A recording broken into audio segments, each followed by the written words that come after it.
how was the film born? And what Oh. does Lisa represent in the film for you? Well,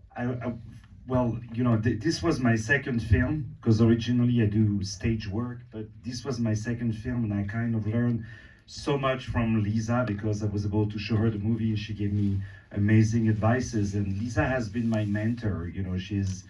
I always say Lisa is the woman I wish I was. So, and she influenced me so much, and she represents for me really why people go to watch movies, because she turns a movie as a celebration and as a party. So I did the first film, and I begged her to accept that I would do my next movie about her, and she kindly accepted around a good plate of food. So it goes, if you want to have a yes from Lisa, you need to take her to a good place. And Lisa, as a filmmaker, how is it having a movie done about you? It's very intimidating. Of course, I always feel like I don't deserve that, and I was looking at it and I was like, wow, I did so much stuff. You always forget. I forgot what I ate yesterday. So, but it's a big career, and it means that I'm getting older, but it also means that I'm getting, maybe wiser, and I love that there's this mix of all these actors that I love, and also my daughters, and my son is here tonight, so it's the whole family is complete, and all my friends that I know in New York. I don't know so many people, and it's very intimidating, actually. Thank you, David. No, thank you to you. It's the best selfie of myself I've ever had. But you say intimidating. You know how it is intimidating for me to do. Because I was mean to you, plus. No, not at all. No, but it's so intimidating to do a movie about a filmmaker. So I remember the first cut, I said, I don't want to be near you. I'm sending you the file. And Thank you. Gotta treat it right. Oh, thank you so much. David, what motivated you for doing this film? Well, really to make her proud of our friendship, and Some people just take me at the restaurant for that. Huh? No, but there's always been that thing in France. I'm not sure there is that thing in America, but in France there is always that separation between intellectual cinema, this snobism, and the popular comedies. You know what I mean? So, and she's number one at the box office in France. I mean, you see the actresses like Sophie Marceau, all these guys. They don't work with anyone, all the Oscars, they always go for a certain kind of directors, a certain kind of actors, and I believe her movies will stay forever. They are already classics in comedies. For both of you, what did you want to achieve really, or show to the audience with the film? Well, I guess everything is there. I mean, I was impressed how many people talked about love. Sometimes I see myself very mean, so apparently that's not what I remember, which is good news. No, but it's true that I love my job. Yesterday we were at the restaurant, somebody was asking me, even if you didn't make money, would you do this job? I answered yes. And maybe not, but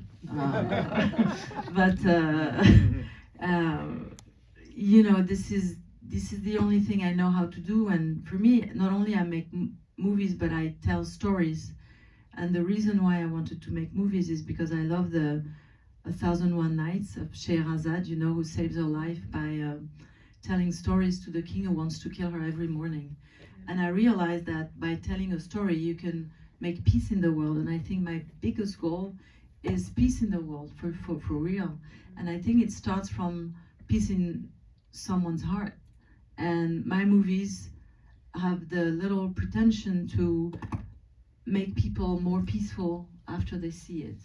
When they spend 1 hour and a half with me, then they feel better. That's all that matters to me. I couldn't agree more. Yeah. And she's a huge psychologist for her movies, and even movies. Comme tu es belle was what, 15 years ago now? Yeah. 15 years ago. You have even young teenagers who were barely born when that movie was released, who now watch that movie and they fell in love. that behind each movie there is a story of the person making that movie. You know, that's why I call it the film make her. You know, like the filmmaker, and also the Like if anybody didn't understand. no, we know, you know, Jews, we like to show that we find something funny. So, but you know, I wanted to show that it's really the film that made her and the way she made her films to really bring all that story. And I think it's important because we are in the era where finally people are putting all these female profiles in front, etc. She did that 20 years ago already, you know, and talking about intimate things, and I think this is really remarkable. And she's a genius. And one thing, I'm finished with this, but one thing is that for me, Lisa is a genius, and I think we do not ask enough what's going on in the mind of our geniuses, you know. And it's always when they're not here anymore that we start in France to put a plaque with the names of a street after them. So while we have this amazing genius, it's important to ask them what's going on. That's why I did that masterclass part a little bit, because it's important to ask to these geniuses, because it's a job of transmission, and she transmits and gives opportunity to so many different type of actors. So yeah, that's what it was. Very cool. Lisa, you kind of answered this already, but is there anything maybe further? What did you learn about yourself while watching this movie and looking back at your life? Wrinkles.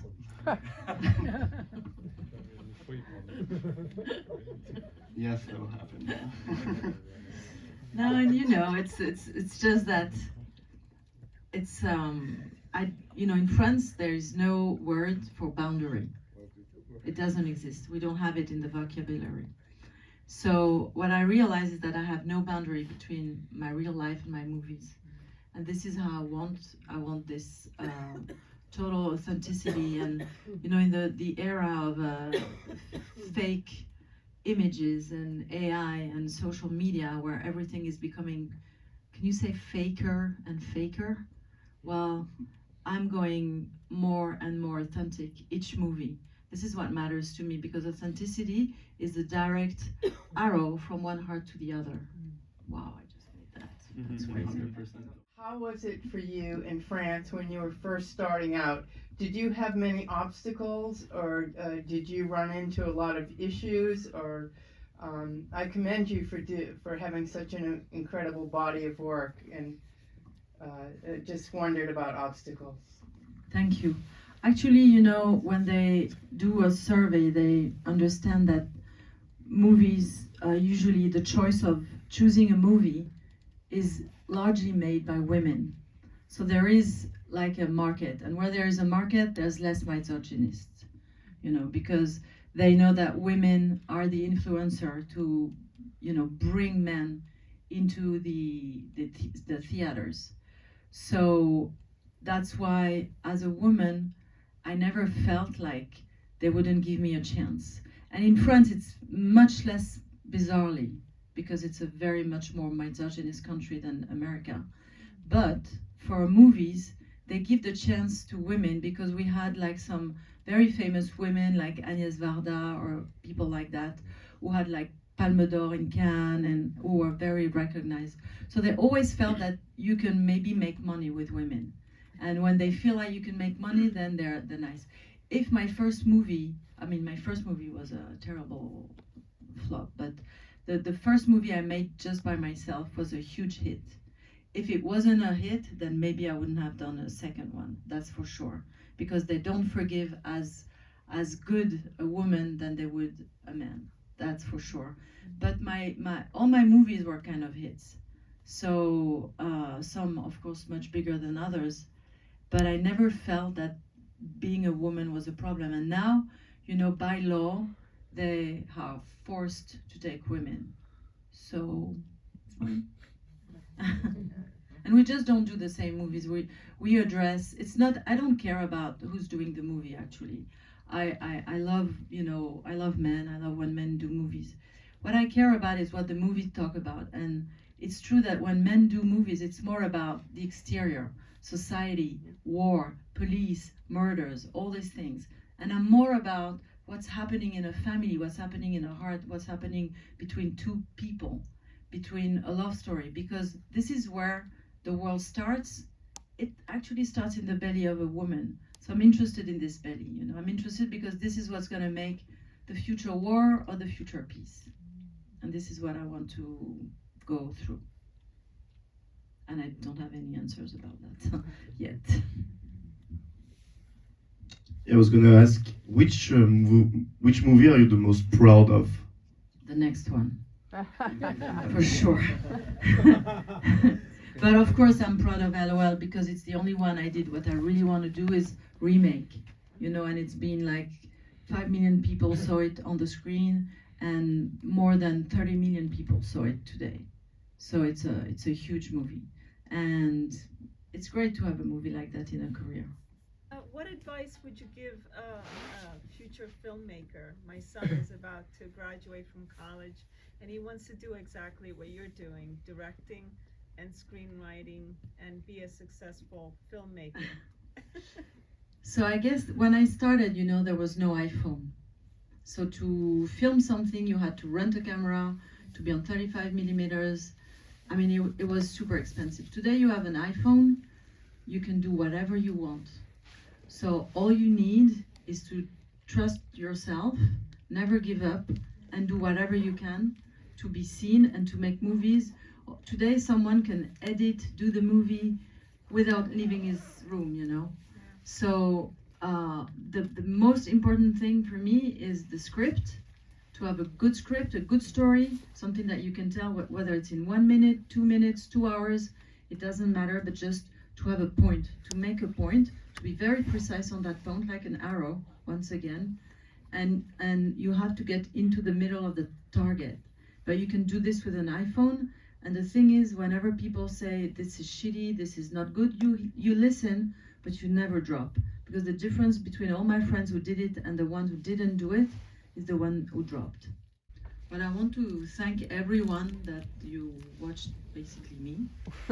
And it's very intimidating, and We watch you through your movies. yes, Because but you put your I feel like story. super, not naked, but very transparent, I should say.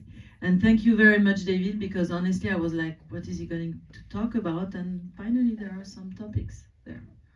So I was very... I could have done a movie of 12 hours, I promise you. There was the most difficult for me in the movie was to cut what she was saying, because it was so good. But you know, today at the era of TikTok, you have to be. But you know, her story is so amazing, and the advices she gives, and again, you know, take a picture with her, because that is something you could say to your and grandchildren, because that's a very, very important, very important woman, and she helped a lot the French cinema.